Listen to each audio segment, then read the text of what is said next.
నమస్కారం, సభకు నమస్కారం అండి. ఒక మహోన్నత వ్యక్తి రామోజీరావు గారి సంస్కరణ సభకి నన్ను ఆహ్వానించినటువంటి గౌరవనీయులు చంద్రబాబు నాయుడు గారు, పవన్ కళ్యాణ్ గారికి నా హృదయపూర్వక కృతజ్ఞతలు తెలుపుకుంటున్నాను. నాకు సంగీత దర్శకుడిగా జన్మనిచ్చిన రామోజీరావు గారు, ఆయనతో నేను గడిపిన క్షణాలు చాలా ఎక్కువ ఉన్నాయి. అందుకు నేను చాలా అదృష్టంగా భావిస్తుంటాను. ఆ క్షణాల నుంచి నేను నేర్చుకున్న విలువైన విషయాలు ఎన్నో ఉన్నాయి. వాటిలో మచ్చుకు ఒకటి ఏంటంటే,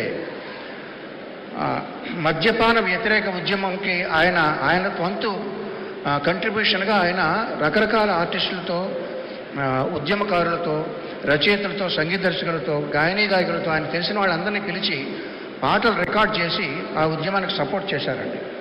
నన్ను కూడా రమ్మని ఒక పాట రికార్డ్ చేయమన్నారు. నేను అన్నాను, సార్ నేను మెడ్రాస్ వెళ్ళి 4 రకాల ట్యూన్లు నేను మీకు చేసి పంపిస్తానని అన్నాను. ఆయన కోసం చాలామంది బయట వెయిట్ చేస్తూ ఉండగా నాతో అన్న మాటలు ఏంటంటే, వద్దండి, ఒకే ఒక ట్యూన్ చేసి పంపండి, నేను మీకు దీనికి రెమ్యునరేషన్ ఇవ్వట్లేదు, నేను మిమ్మల్ని అభ్యర్థిస్తున్నాను, అభ్యర్థించేవాడికి ఆప్షన్స్ ఉండవు, అలా చేయకూడదు, ధర్మం కాదు అన్నారు. ఆ మొక్క ఆయన నాతో చెప్పడానికి 2 నిమిషాలు వెచ్చించాల్సిన పని లేదు, ఆయనకేమి లాభం లేదు. అంతటి మహోన్నత వ్యక్తి ఆయన. ఎన్నో విషయాలు నేను నేర్చుకున్నాను ఆయన దగ్గర నుంచి. ఆయన మీద బురద జల్లాలని ప్రయత్నిస్తే అది నడినెత్తి ఉన్న సూర్యుడి మీద రాయి వేసడం లాంటిది. బతికితే ఒక్కరోజైనా రామోజీరావు గారిలా బతకాలని నేను ఒక సభలో అన్నాను. ఇప్పుడు అనేది ఏంటంటే, మరణించినా ఆయనలాగే మరణించాలి.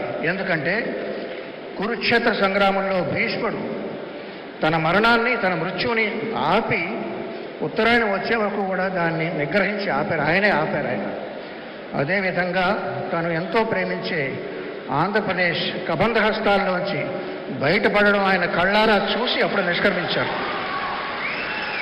అంచేత మరణించినా ఆయనలాగే మరణించాలి. ఆయన ఫోటో మా పూజ గదిలో ఉంటుందండి. ఎందుకంటే ఆయన దేవుని నమ్మరు.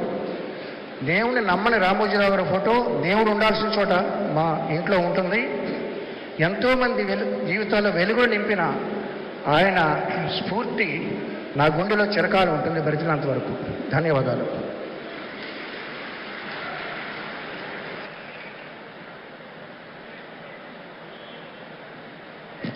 Thank you very much Keeravani గారు. ఇక అలాగే రూట్స్, మన పునాదుల్ని ఎప్పుడూ మర్చిపోకూడదు, ఎంత ఎత్తుకి ఎదిగినా అంటారు.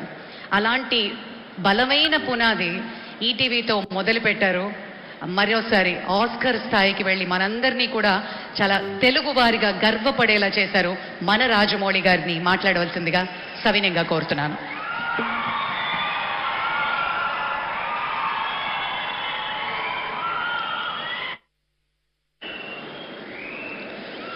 అందరికీ నమస్కారం అండి. రామోజీరావు గారు ఎన్ని శిఖరాలు అధిరోహించారో, ఆయన అధిరోహించడమే కాకుండా ఆయనతో పాటు ఎంతమందిని చేతులు పట్టుకొని ముందుకు తీసుకెళ్లారు, పైకి తీసుకెళ్లారు, రాష్ట్ర ప్రజల కోసం ఎంత చేశారు అన్నది ఇప్పటి వరకు నా ముందు మాట్లాడిన వక్తలందరూ చెప్పారు. ఆడియో, వీడియో, విజువల్లో కూడా చూసాం. తర్వాత కూడా ఇంకా చెప్పబోతారు. అంతకన్నా నేను ఎక్కువ చెప్పగలను నేను అనుకోవట్లేదండి, అంత సాహసం చేయట్లేదు.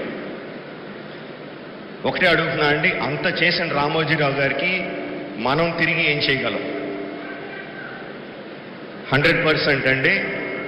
ఆంధ్రప్రదేశ్ రాష్ట్ర ప్రభుత్వాన్ని, తెలంగాణ రాష్ట్ర ప్రభుత్వాన్ని, కేంద్ర ప్రభుత్వాన్ని కూడా రిక్వెస్ట్ చేస్తున్నాను ఈ వేదిక మీద నుంచి, రామోజీరావు గారికి భారతరత్న ప్రదానం చేయడం సముచితం, సబబు.